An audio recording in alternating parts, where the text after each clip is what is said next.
Hello team, welcome to another ATP Geopolitics video with myself, Jonathan MS Pierce. Ukraine War News Update, first part there for the, 28th of November 2024. I believe it's Thanksgiving or something in the US, some kind of little holiday, something happens, I don't know. Can I just give thanks to you for tuning in and supporting the channel? Thank you. That's my Thanksgiving. Okay, we'll start with the Ukrainian general staff figures for the Russian losses for the day before. All the usual caveats apply. You can find them in the description to the video below. And some significant dips across most of these categories actually. 1,220 personnel is still exceptionally high, right? This is well within the 1,000 to 1,300 range that I have previously said is a very high range, because remember the days when 1,000 was record breaking? Well, now 1,220 is deemed somewhat low contextually, given that we've had days, weeks of post, above 1,300. We've had 1,600 and 700s on a consistent basis. So, yeah, really challenging numbers still for the Russians, even though they are much lower than we've seen in the last few weeks. 1 tank is obviously very low, 2 armoured personnel vehicles likewise, and 22 artillery systems is somewhat lower, even though it's just a tad above the daily average. I think weather might well have something to do with it, or there could be just a lack of manoeuvres going on for whatever reason from either side. 60 vehicles and fuel tanks, that's fairly significant. 10 pieces of special equipment, that's quite a variable category. So I think, yeah, that's going to hurt the Russians in terms of personnel losses and artillery systems, but otherwise a quieter day on the front, comparatively speaking. Now, when it comes to Andrew Perpetua's loss list, this is from today, so this is referring to yesterday. We have quite a few Russian losses there, about 2.5 times the Ukrainian losses, and that's probably the case with the combat asset losses as well, that go from the turquoise colours to the orange, or that pinkish colour just there. Yeah, so it's about 2 to 1 maybe. Okay, we'll look at the Ukrainian losses, see if there's anything significant. In fact, we'll go to the next screen grab. Okay, so we have an air defence system, APKWS-2, is damaged. Now, they are the ones that fire the Hydro rockets, I do believe. That's provided by the US. I don't think that's anything too significant. Might even be one that's loaded on the back of Humvee. APKWS Air Defense. We'll just look at that. Yeah, so as you can see there, these missiles that are fired, this one is indeed, that's a picture of a Humvee fired off the back of a Humvee. So it's likely one of them. I remember last seeing them around Kherson some time ago. They have been sent an advanced precision kill weapon system. They've been sent a number of those, Hydra 70 unguided rockets from the Americans. So yeah, that is a system that has been damaged. That I wouldn't think that was too significant then. We have a couple of artillery pieces damaged, one by Lancet. Tanks, 4 of them, including a Leopard 1A5 that's been abandoned and hit by an FPV drone. So that's probably irretrievably lost. We have 4 infantry fighting vehicles, including a damaged Marder, and the rest are Soviet era. 5 APCs, including captured Pantera T6. I've not seen the Pantera T6. There was one on the list last time as well. Let's have a look and see what that is. A light armored personnel carrier. It comes from, it's UAE designed. So this has come from the United Arab Emirates. Interesting. Some rumours that the UAE might be selling some of the export versions of the Storm Shadow missile or the Scout missile back to Ukraine. I know Vigo mentioned that. I've not seen any confirmation of that though. Anyway, that's for a later video. So that's a Pantera T6 has been captured, and we have other APCs. We've got a destroyed PBV-302, abandoned and hit by a Vandal drone. That's one we certainly saw abandoned. I don't know whether that was post being hit by the drone or not. Some people talking about that. There's a couple of you Swedes have been chipping in saying, I actually was conscripted to drive in those, or I've operated with these. And interesting threads on Blue Sky. There's one this morning that I was reading with someone talking about that and saying, yeah, 99.999% sure that was a PVV 302. And then a few other bits and pieces, but generally nothing too much on the Ukrainian list to worry about. Some civilian vehicles, quite a few of those. And then we go to the Russian list and we see, as per normal, quite a lot of trucks, ATVs and civilian vehicles. We're going to start with 3 boats, 1 destroyed. We've got a few pieces of artillery, not too many tanks, only 5 today, including a track guard and shed and a few others. Infantry fighting vehicles, fair number of them, probably about 20. Almost all of them irretrievably lost. Only 1 out of the entire list is damaged. The rest are destroyed, abandoned or captured. And that includes a number of BMPs, but mainly actually BMD-4Ms and BTR-82s. BMD-4Ms are usually used, or previously have been used, by the better units, maybe special forces and whatnot. So I think, correct me if I'm wrong, so that could be interesting that a number of those have been lost, and that was the case, I think, yesterday as well. I don't know whether that means that they're having trouble up in Kursk. Maybe they're using them more up there. I don't know. APCs, a few of them on the list there, not too many today, and a single MRAP. And as mentioned, quite a few trucks and civilian vehicles and ATVs and whatnot. So they are still losing hand over fist a bunch of stuff outside of the normal combat asset losses. Okay. Prisoners still being taken, quite a few in the Kursk region, a number of videos coming out of them, a large pack of captured Russians from the 810th Marine Brigade in the Kursk region, says Max24 there. War Translated, many others have been talking about this actually. Romanov, the mill blogger, has been out and about. So Russian war correspondent Romanov also claims the North Koreans are undeniably present in the Kursk region. He asserts that they are highly motivated and well trained to operate, quote, any type of weapon. However, he notes that they are reportedly not being deployed in direct combat roles, I presume, yet. There is Fab 3000. I mean, this is the big old guided glide bomb that the Russians supposedly use. Sometimes there are claims that it's a Fab 3000 and they aren't. Actually, they're the smaller variety, but the claim here is a Fab 3000. Just look at the destruction here. This is Vovchansk. Of course that was going to happen, right? Because that's what you want on a video of mass destruction. Just some tinkety-tink, old school 90s trance or something. I don't know what that was. But anyway, back to the actual subject, which is the destruction of Vovchansk. And look at that. How sad it is that was once a thriving border town, now just reduced to a hellscape. Because liberation, right? Worth pointing you towards an article in Trolley. Quite a few people talking about this. So FPV interceptions of Russian drones, statistics, maps and analysis. I don't know. I was seeing whether Daniela wanted to come back on tomorrow for a chat. But he has been, he didn't write this. This is written by someone called Artem. But quite a bit to talk about in terms of statistics and whatnot. Here we've got the type of Ukrainian FPV interceptor cameras. So 12% of them have been thermal hits. That's at night. 88% in the daytime.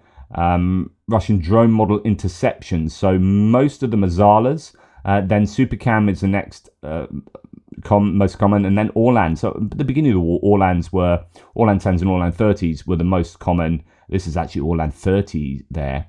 Were the most common. That's interesting. So no Orlan 10s. Oh no, sorry, those are Orlan 10s there, and no, it's not. No, those are Orlan 30s. So no Orlan 10s. That's interesting. And then smaller numbers these other drones, but the majority of reconnaissance drones appear to be Zalas and Supercams.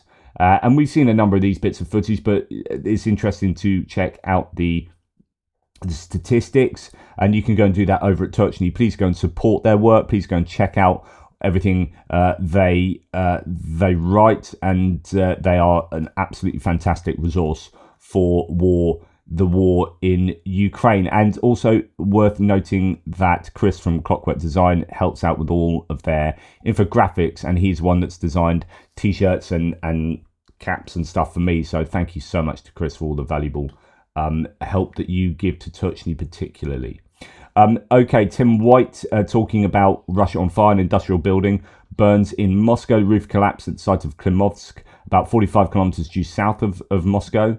No one yet has said what was made in the factory. A fire train has now been brought to try and control the blaze. That's pretty significant. I don't know if that is the same as we see here, which is a production facility is reported on fire in the Moscow region. Fire spread over 2,000 square meters. It could be the same incident there. No reports reporting that one. Right, we're going to go on to distant strikes. And last night was insanely heavy, right? I should have mentioned this at the top end, that it was an incredible night of a big old missile attack, the likes of which we haven't seen for a long time. In fact, let's go and have a look at Dell's statistics. It's been a long time since I popped into them. Thank you, Dell, for continuing to do that. I'd love to go out for another pint with Dell. We've had a few in the past, as he used to live locally, but now he's been moved. So, you know, Dell, what are you doing, mate?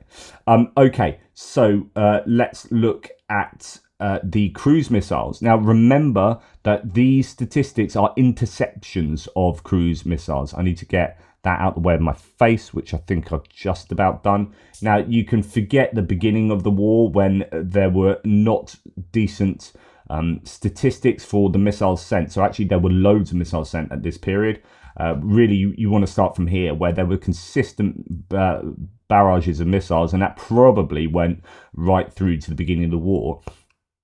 And then you saw that the Russians, I think, were starting to stockpile and then started to use them less. And I think production issues might have played a part. And then you saw this big old gap there where they were waiting before sending over a couple of waves of many more missiles. And then we have fairly regular, but much lower than the beginning of the war, a number of missiles sent, and then some more stockpiling and a large foray sent, a large barrage sent at this point. And then you've had a really quiet period. And we predicted this, and the prediction was a big old set of missiles sent. So there, I think that's the 27th. So I don't know if we've got today's stats on here. Let's have a look at the statistics. We've got the 28th. So we do have the 28th. We've got, it might be that there's a day cruise missiles 0.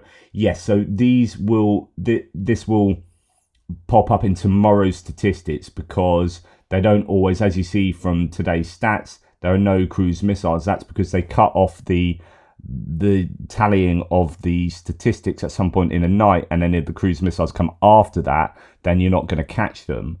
So we'll see another big load of cruise missiles in tomorrow's statistics. So they've stockpiled, and then they're sending several really significant waves. It's interesting to look at these stats, because these are the interception rates, and back here the interception rates wouldn't have been so good as they are now, is my my hypothesis. And the actual number of missiles sent would have been far higher up here, I would have thought. Whereas now, although it looks like they are sending many more missiles in these waves, they probably aren't sending that many more than over here. But it's just that more of them are being intercepted. But I don't know. That's just my speculation. But let's have a look at the statistics. Okay, so the cruise missiles, 76 out of 85 were shot down of the caliber KH-101, the caliber cruise missiles. 3 out of 3 KH-59 were shot down, so that is 79 out of 88. And then you've got 0 out of 3 S-300 ballistic missiles, so those aren't cruise missiles. So actually 79 out of 88 is a pretty good haul for the Ukrainians. 97 out of 97 Shahid drones, so 100% of them were either shot down, lost in location, so 62, almost double, were taken out due to electronic warfare. If you check out my live stream yesterday with Greg Terry, that was a really good live stream. Please go and check it out if you haven't done already. We talk about a lot of stuff in that, and we were discussing the recent phenomenon that Ukraine is able to take out a load of Shahids with electronic warfare. And he is saying that there is technology in Ukraine that is the best in the world for electronic warfare. As you would imagine, being at war and having to deal with that for 3 years, almost 3 years, that's going to be the case. There's going to be tech from many other countries really helping Ukraine to do that, and indigenous tech. They're also spoofing very well. So although it doesn't mention it there, I'll point you back again to the Le Monde article that was out yesterday, I think, or the day before. Le Monde writes that the Ukrainian armed forces, with the help of electronic warfare, have learned to change the coordinates of the enemy Shahid drones and redirect them back to Russia and Belarus. Thanks to spoofing, 43 attack drones flew into Belarus on November the 24th to 26th alone. So there were record-breaking days when the Ukrainians were able to spoof an awful lot of Russian Shahid drones. So anyway, it's been a really heavy night for the Ukrainians. So 79 out of 88 still means that 9 cruise missiles got through, 3 S-300s got through, and virtually all of these will be falling in some way to the ground. So even where they don't reach their target, they're still going to be causing damage to the Ukrainian, usually urban areas. Right. Okay, so Max 24 reporting there was a massive missile attack on Ukraine at night and in the morning. 30 plus, actually 80 plus, almost 90 missiles, or in fact, including ballistic missiles, 91 missiles have been launched. Energy infrastructure has been damaged. In Lutsk, part of the city is without electricity. Critical infrastructure is being connected to generators. Rivne region, more than 280,000 people are without electricity. There are problems with water. Kyiv, debris falls on an open area in Dnipro district. Kharkiv, damaged production buildings of enterprises and a high-rise building. Vinnytsia region, damaged residential buildings, destroyed utility building. There is a victim there. Mykolaiv, due to a power outage, transport and educational institutions are not working. So much damage. Again, War Translator says last night the armed formations of the Kremlin regime carried out a massive missile strike on Ukraine's energy infrastructure using ballistic and cruise missiles. Among the affected cities are Lutsk, Kharkiv, Sumy and Volyn regions. In Kyiv, hundreds of thousands have been left without power. We have Tim White giving us a really pretty detailed synopsis throughout the day, saying, pretty bad morning to start the day. All of these different regions, you can add Khmelnytsky into that, which other ones? Odessa, but all of the other ones we've mentioned already. Really widespread strikes. Zhytomyr Oblast as well, cut off from power. Lviv region is now reporting hits, so Lviv is really far to the west. Odessa impacts there. A big substation in Usatove has been hit. Wreckage after one strike in Odessa, caught on camera there. Authorities say 6 private residential buildings were damaged. Also fires from falling debris in 2 districts. A storage garage caught alight. And more photos from Odessa and strikes there. Air alert in Kyiv was over 9.5 hours after it started. Imagine trying to sleep through, not just about complaining about a night's sleep, but actually when that's so regular, when you don't get a good night's sleep any night of the week, people are either having to stuff things in their ears to get through the night, and therefore it's dangerous and they are vulnerable to being hit, or they are getting up and going down to the metro and spending the night in the metro station and having sleep disrupted in that way every night, on and on and on, and that eventually takes its toll psychologically on you. Now here are here's an approximation of the missile attacks over Ukraine, and you can see really widespread attacks with a lot of focus on the west of the country. So a number of these KH-101, these Caliber cruise missiles flying to the west, some hitting in the center. Obviously Kyiv getting a little bit of attention there, and further to the south of Kyiv as well. A little bit over there is that Poltava there. Kharkiv a little bit there from those S-300 missiles, which is unsurprising. And then Odessa getting quite a bit of attention. Oh, those are Caliber cruise missiles, actually. Those light blue ones, purple ones are KH-101. I thought they were similar. Okay, I need to check that. Anyway, you get the point. everywhere is getting attention, but particularly the West.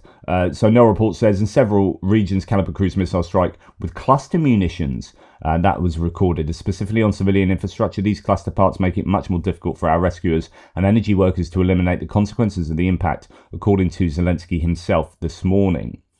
Lutsk faces power outages. Rivne region, as mentioned, 280,000 without electricity and water. Vinnytsia, Mykolaiv, so on and so forth, Sumy.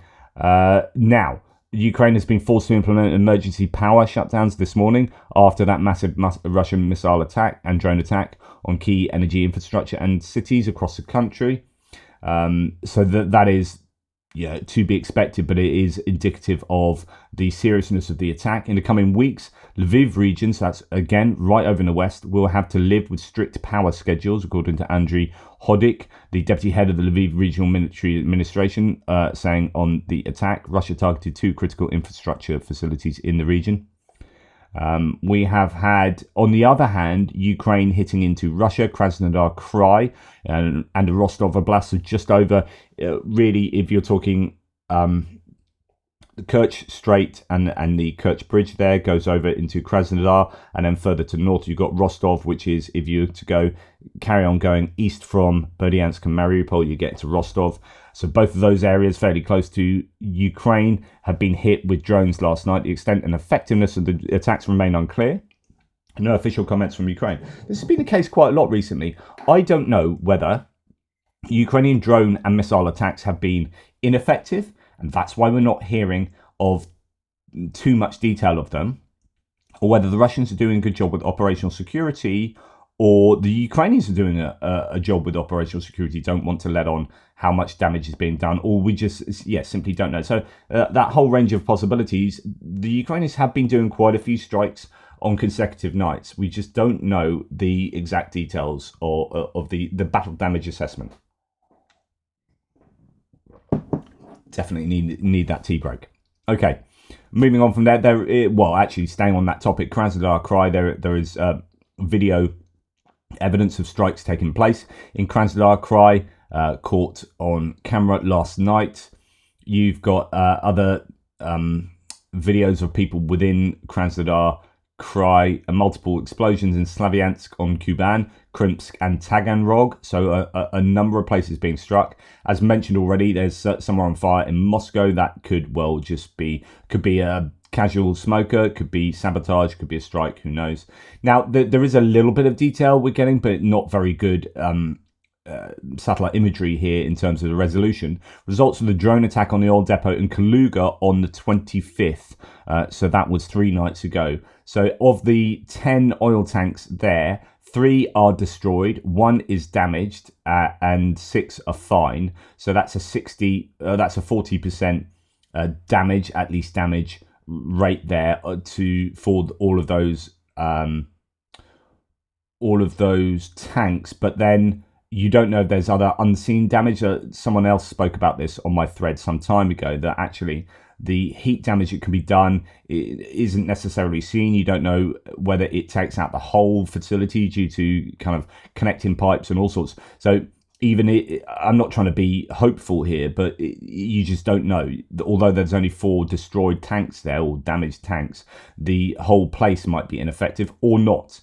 Just again, as a spectrum of outcomes. Now, going on to other bits and pieces, while the Kremlin regime bombs Ukraine's energy infrastructure, Russia's own infrastructure shuts down without any bombings. Several districts in the city of Berdsk, located in the Novosibirsk region, have been left without left without hot water and heating. The city has a population of about 100,000 people. Some of these systems, or many of them, are Soviet-era, really old school systems that are in need of a lot of maintenance. And the problem is, when you are shoveling all of your reserves, cash and whatnot into the war in Ukraine, then you don't have that much money left to sort out issues like that. Russia offers the largest yet POW exchange, 630 for 630. We'll see if and when that happens, but that's good. That will be good news. News of yet another mass shooting of POWs in Russia. Donetsk prosecutor says it happened on the 13th of November in Petrivka, near Pokrovsk. 5 Ukrainian soldiers were surrounded in a house. They were forced to come out, lie on the ground, at which point they were murdered with automatic weapons. It's despicable. It's despicable. A couple of videos of people's testimonies. Yes, they're anecdotes. I'll just pick this one to go through. An unusually agitated Russian soldier who returned from the war opened up saying that no one goes there except for money and that all the patriotism is complete nonsense, while Ukraine's lands are littered with the bodies of Russians that no one bothers to retrieve. So, 55-second video there that's worth looking at. Guy, I served 1 year, he says, towards the end in the meat grinder. I returned nothing. He says, we get paid nothing. Yeah. So anyway, 100% of the personnel fighting allegedly for the motherland. It's all BS. They do it for the money. He says, not for the patriotism. Now, a few bits on the Russian economy. It's tanking. I talked about the collapse of the ruble yesterday. But this is from Timothy Milovanov, who is Kiev School of Economics, the president there. Used to be the economy minister for the government. Food inflation alone in Russia has surged 70% this year. Potato prices up 73% and butter 30%, as I've already reported. True inflation since the invasion in 2022 is 71.4%. That's what they're not telling you. So they say the Russians claim that inflation is like 8.5%, but that is just basically BS, dwarfing the official number, although the official number is 28%. I'd heard, it depends, there are different ways of measuring inflation. But you get the point. The actual inflation is much, much higher than what is being reported. GDP growth has slowed to 3.1% in quarter 3, down from 4.1% in quarter 2 and 5.4% in quarter 1. Of course, that's a very single-minded, kind of one-tracked understanding of economic growth, because it's completely dependent on the military, on the defense sector. They're just producing more tanks to throw into Ukraine. Everything else is struggling. Reports of growth were without development as war spending diverts resources from infrastructure, health and education, which we've just kind of touched on with the heating and water problems in that other settlement. Contract soldiers earn triple the average wage, with bonuses up to $22,000 to $30,000 for signing and $100,000 plus in death benefits. But there is more. Russia offers to forgive the new conscripts debts of up to 10 million rubles, which is $100,000. Now the total payments for signing a contract are up to $135,000. This is deathonomics in action. So while that might sound like they're flush with cash, not really. They are that desperate for people to sign up without having to do a mass mobilization. Over the past 3 months, the dollar has risen by 18% against the ruble. This is a screen grab of 104.35. It was 113.15 at the end of play last night. I don't know what it is today. Mortgage rates are over 28%, record high interest rate at 21%, highest since 1999. The major developers in Russia are failing because people can no longer afford mortgages. Russians now use Soviet civilian Lada vehicles to storm Ukrainian positions. It goes as well as you would imagine. So, using civilian vehicles in attacks show that they're, even with the defense industry operating at capacity or near capacity, then they still can't produce enough stuff. Sanctions continue to strengthen, e.g. banks in 9 countries have stopped servicing Gazprom Bank Union Pay cards: Hungary, Vietnam, Germany, Kazakhstan, Qatar, Turkey, UAE, Thailand, and even China. Sanctions make it impossible to service Russian planes, so they start to burn on November 24th. For example, Russian Sukhoi Superjet 100 catches fire in Antalya, as I reported. Tim White wrote about food prices a week ago in detail. There you go, Tim getting a shout out from Milovanov. Some of the price rises for Russia in 2024 so far, with still 12% of the year remaining. These are official Rosstat figures, which I reported on previously. And today, the Russian ruble continues to plummet against the US dollar. This was yesterday. Russian central bank suspends ruble trading. So that's a bit that ended last night, is that the central bank says, right, the ruble's tanked so much, you ain't going to trade with it anymore. So they, foreign exchange is not trading rubles. While the ruble is shifting down, shares of Gazprom dropped to $1 per share. Goodness gracious. Okay, there you go. Right, sanctions don't work, they say. Sanctioning Gazprom and another 50 or so banks without waivers had an immediate impact. It also came from fertile soil under macro pressure in Russia. Inflow of unfriendly foreign exchange has already been diminishing for months to come, putting pressure on the ruble. And there's an infographic too. There's a chart to support that. Okay, as a result of the pivot to friendly currencies, Russia doesn't have foreign exchange to support the ruble. Net inflow of hard currency from goods trade. So they're not getting, recently they haven't been getting hard currency. So they're having to rely on the ruble. No one wants a ruble. The ruble's tanking. It's all looking bad. Russia's runaway credit growth, that not even 21% policy rate can constrain, is also adding to ruble troubles. Money supply growth does affect inaction and the ruble. I now have only big questions about the 8.5% reported inflation. So that's a number I was referring to previously.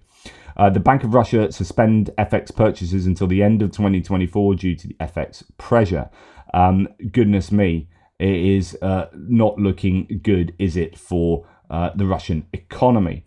Now, here Triceratops on Blue Sky, who I referred to quite a few times, says, I have a gem about the Russian economy for you. Russian fruit and vegetable importers are losing contracts. Good thing that they have potatoes, very expensive potatoes. As for fruit and vegetable trade, there is no less panic here now than in banks. Local producers, those with stocks of products, are rubbing their hands in anticipation of a sharp rise in prices for their products. It is not looking good. However, there are not so many stocks of products in storage because the harvest was not very good, as well as the quality of products. Therefore, there are mainly imported fruits and vegetables on the shelves, and of course, they are going to be super expensive. Okay, Putin emerges from... So the TLDR is the economy's in trouble, and it still remains that way. Right. Putin has come out and offered a bunch more threats. So Putin emerges from the bunker with new threats against Ukraine. Decision-making centers in Kyiv could become targets for the Oreshnik, so that intermediate-range ballistic missile. The Russian dictator announced at the CSTO summit. So is it CSTO summit? I think in Kazakhstan. Interestingly, someone hacked in one of the big electronic billboards with the Ukrainian flag. So you had a Russian flag like flashing up, and then a big Ukrainian flag. Hilarious. Anyway, and it was Astrakhan. The Russian General Staff and Ministry of Defense are currently selecting targets in Ukraine for the Oreshnik missile, is the claim. All Western missiles supplied to Kyiv have more advanced and long-range counterparts in Russia's arsenal. So he's bigging up the Russian missiles, saying they're better. Russia has several Oreshnik missiles ready for deployment, and their mass production has begun.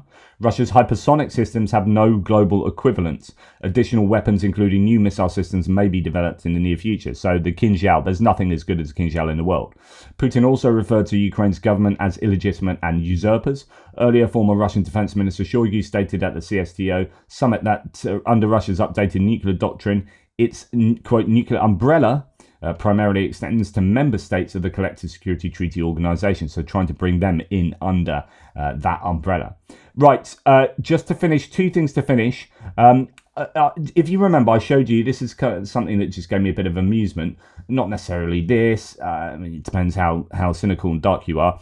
This was a sapper working on some demining next to a road, trying to warn an oncoming vehicle, Russian vehicle, his own vehicle, coming over the horizon. So what happened is, I showed you this, the vehicle ran into him, knocked him over, and then went and exploded on the mines that one presumed he was working on. And it was an absolutely ridiculous situation. Right, just to give you, if you don't know, in philosophy, there's the trolley experiment. You know, a runaway trolley is going to run over 5 people. Do you pull the lever to kill only 1 person as opposed to 5 people? Then you get all these memes about that. There are so many of these sorts of memes, the trolley memes, that you can look at online of all these different ones. That's the basic one.